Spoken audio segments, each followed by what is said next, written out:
Well, hey, this is Ryan Keeton with eXp Realty, and very excited to have the next edition of this series. Very blessed to have this gentleman with us, going to give us some good, really great insight into what exactly a title company is, what they aren't. And I'll just let you go ahead and kind of take it away, introduce yourself, give how people can contact you, and we'll just kind of dive in. Sure. My name's Tim Jamison. I'm the COO of BesTitle Agency Incorporated. We're located in 3 different states: Kentucky, Ohio, and West Virginia. And you can contact me. You can call 30. We'll put the number up there on the screen. Yeah. Well, or you can send me an email at tjamison@besttitle.com. Excellent. So I think we'll just start out with the super basics because I think that this is probably one of the processes or one of the steps that probably confuses people the most. So what exactly does a title company do? The bare basic is we want to make sure that the folks that are selling the property are the rightful owners of that property. So when a buyer buys it, they have clear title and they own it. Okay. So that's the bare basic of what we do. But there's a lot that's tied into it. So I'll kind of break down the process of how we handle a closing and everything that it gets up to that point. So basically, it starts with a purchase contract. Contract can come from a lender, can come from a realtor. It can come from somebody that just wants to buy a piece of property. So we use that information and then send somebody, say for example, in Ashland, somebody will go to the local county courthouse and they'll build a history of that property back for decades to see what that property and what story it has to tell. We make sure that every time that the property transferred hands, it was done appropriately. Approximately, sorry to interrupt, but approximately how far how many decades you go? Because I know that, is that typically like 40 years or how far do you go back? Kentucky and Ohio, it's 42 years. West Virginia, it's 60. Okay. So go back that far. We call those folks that go and do those searches abstractors. They handwrite and make copies of everything that's associated with that property and that's in public record. And it's funny, there's a lot of times where people don't even know this, but we'll find an issue from 20 years ago that we'll go ahead and fix. We might not even let anybody know. We just fixed. There's times when a deed might not have the correct verbiage on it. So we'll have somebody that owned the property 20 years ago. We'll contact them and get them to sign an affidavit to make sure that in the future it's good and nobody will ever have to look at it again. So once an abstractor has gathered all the information that they need, they submit it. We have processors that look through that. They type it up into 2 different reports. One is called a commitment. One is called a PTR. That involves title insurance for a commitment, no title insurance for a PTR. And essentially, that's just a report that says this is what needs to happen for the property to be transferred. And the buyers are going to be the clear owners for it. The majority of the time, it's a deed. They need to pay for it. Taxes need to be paid for, and there's a payoff. There's other situations where those instructions are a lot longer, and it can slow things down sometimes. Sometimes it doesn't. But once that's all been done, it's reviewed by an attorney. They sign off on it. All that information is delivered to the appropriate parties. If there's a lender involved, the lender receives it and they can move forward with their process with the loan. If it's cash, we just say that we can close and we schedule a date and time and we close. So that's part of it. But the other part of it is that we're an we're an escrow company as well. So that means that we handle the funds. And the reason for that is if you're buying, say if you're buying a property or a house cash, okay, and you want to know if there's a mortgage, the sellers have a mortgage, you don't want to take their word for it that they're going to use their funds to pay for it. Yeah. You don't want to take their word for it that they're going to pay that tax bill. We do that for you.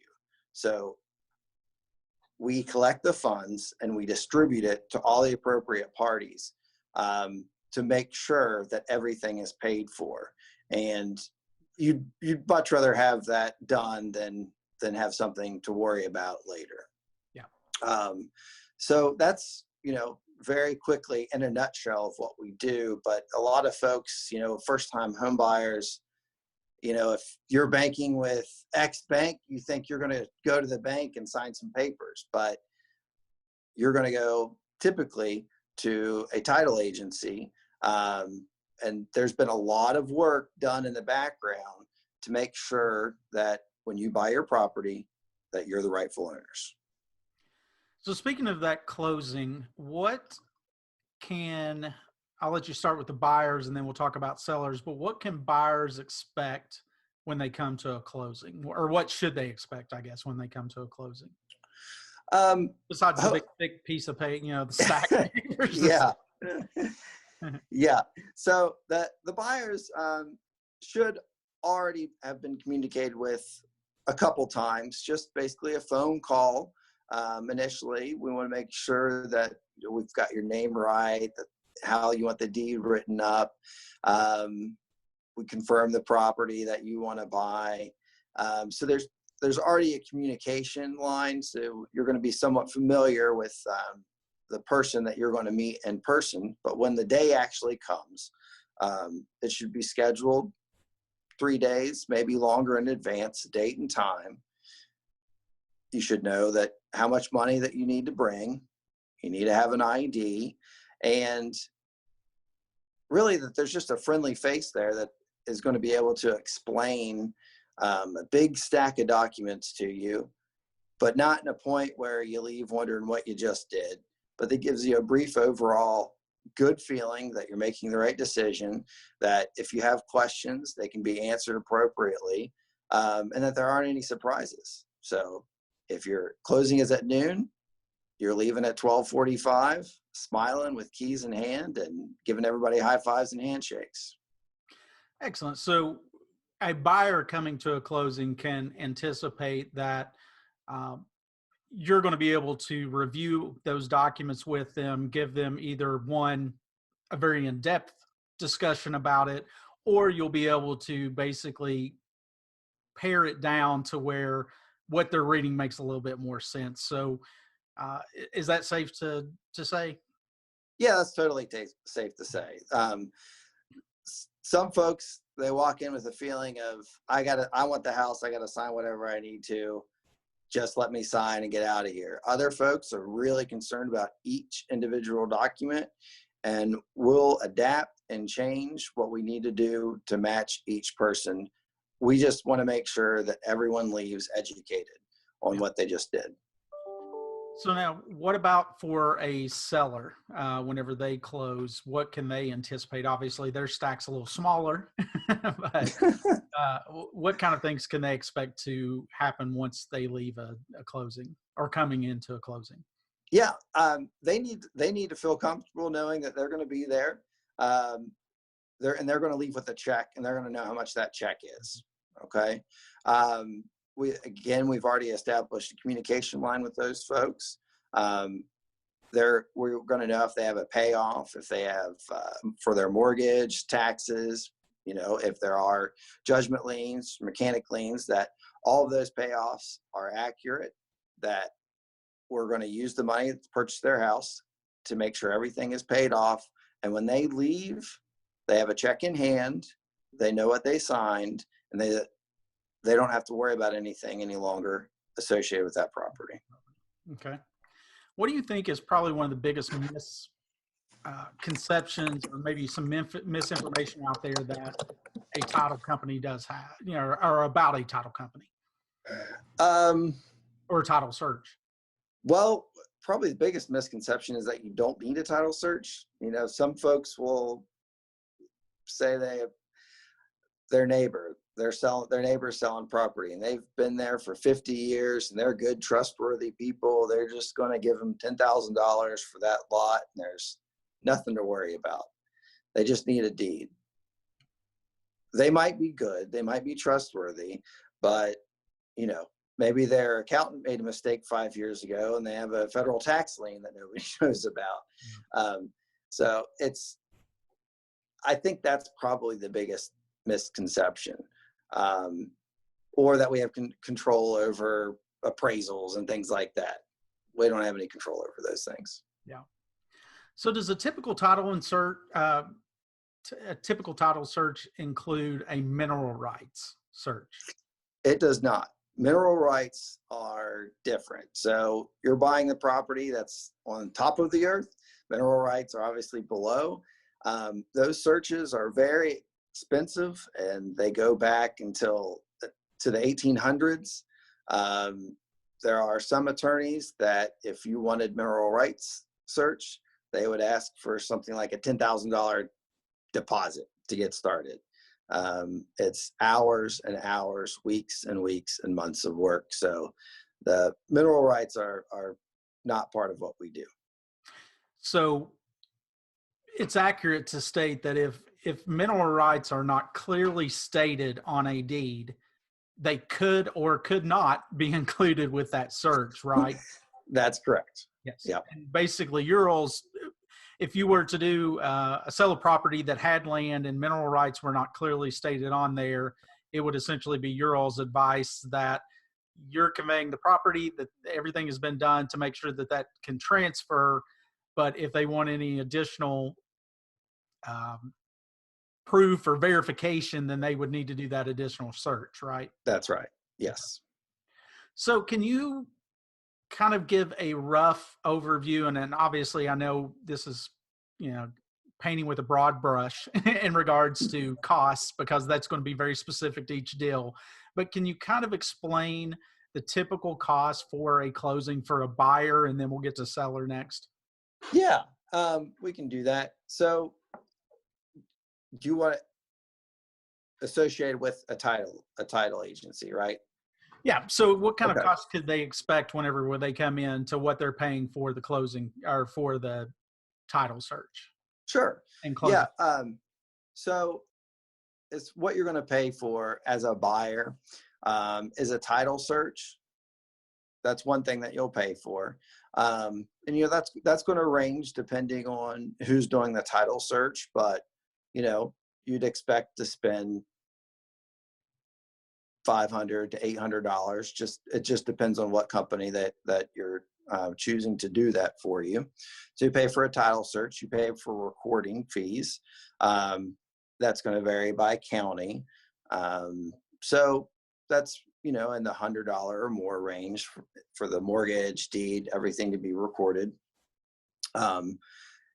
There's some companies will charge a closing fee or an additional fee. Other companies just tie that all into the title search fee.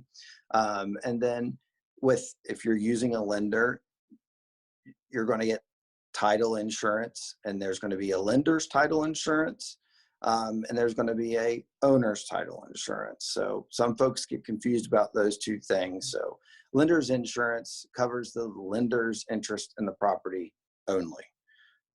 Owner's title insurance covers the buyer's interest in the property.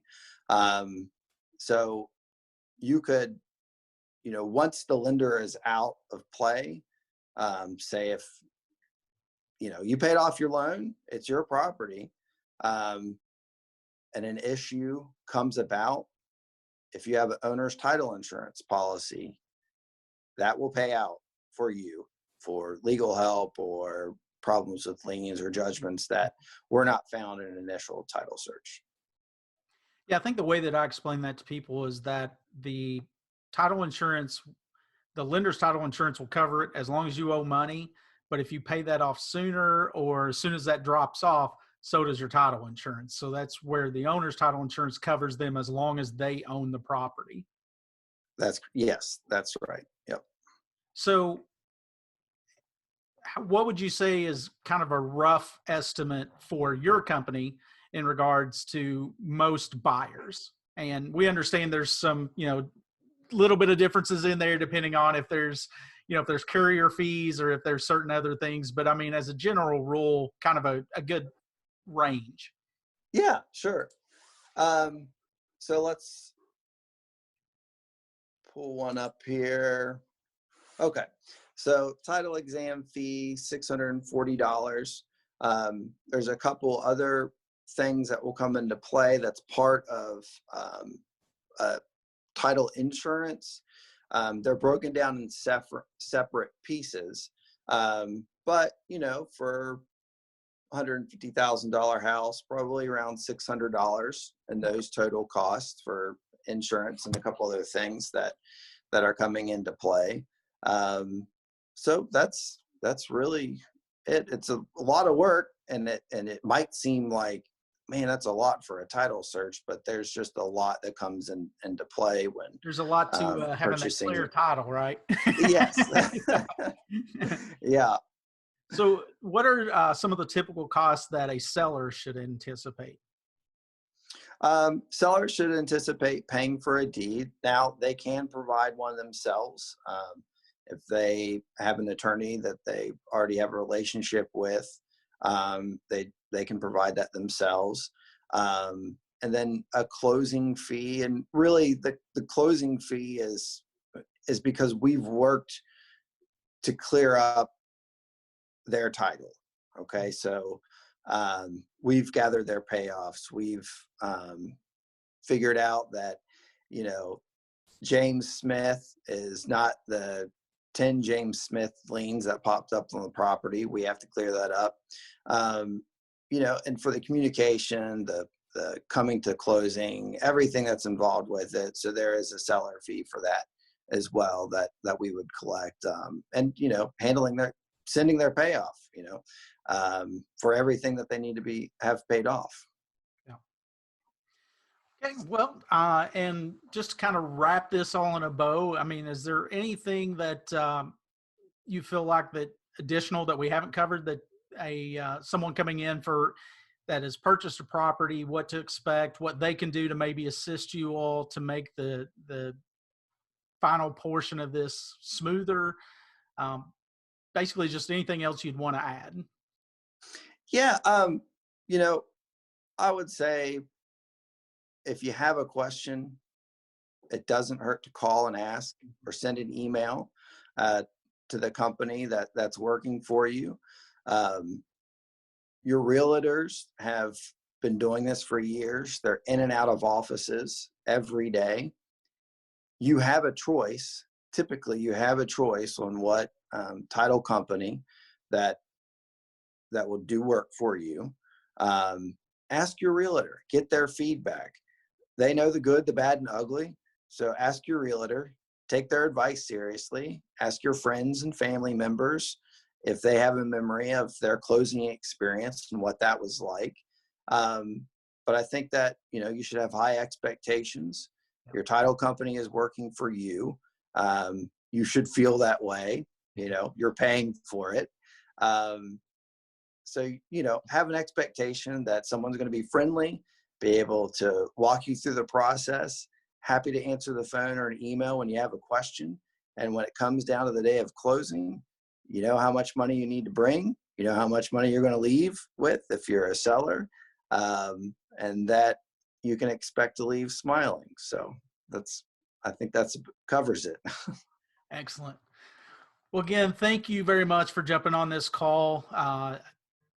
Definitely think we've got some great information here. Hopefully now people can go into closing a little bit, whether it be with BesTitle or another company, but at least go in a little bit more informed, maybe a little bit more at ease, which is the goal with all of these in this series. So I'll just kind of finish up by giving you the floor again, if you don't mind, just kind of reiterate who you are, how they can get a hold of you if they want to reach you all directly, who you work for, and we'll just kind of wrap it up like that.